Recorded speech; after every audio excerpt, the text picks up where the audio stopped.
প্রত্যেকটা মাছ একটা করে স্বর্ণের দিনার মুখে করে নিয়ে ওই মাঝির নৌকার চতুর্দিকে দাঁড়িয়ে গেছে। এবার মালিক ইবনে দিনার রাহমাতুল্লাহি আলাইহি বলেন, ও মাঝি ভাই, তোমার কত টাকা লাগবে রে? এই যে টাকা নিয়ে নাও। সুবহানাল্লাহ বলেন, তোমার কত টাকা লাগবে নিয়ে নাও। মাঝি টাকা টাকা বলে, হুজুর আমি বুঝতে পারি নাই গো হুজুর, আপনি এত বুজুর্গ মানুষ, আপনি আল্লাহ ওয়ালা মানুষ, আপনাকে আমি চিনতে পারি নাই, আমার বেয়াদবি হয়ে গেছে, মাফ করে দেন, আমি বুঝতে পারি নাই হুজুর, আপনার কোনো টাকা লাগবে না।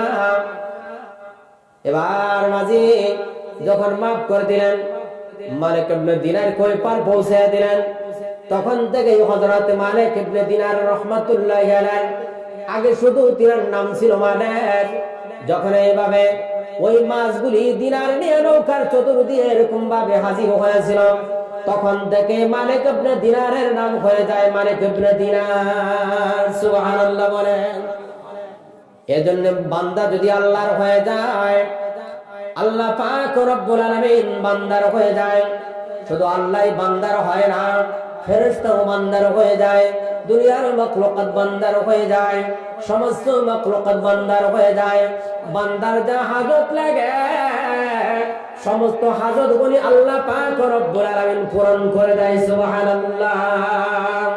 আল্লাহ আল্লাহ क्या मुबारक नाम है, अल्लाह अल्लाह आशिकों का काम है।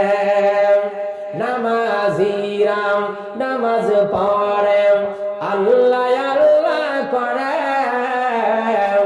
बेनमाजी बैशा बैशा गानेरी टान मारे, ठीक किना।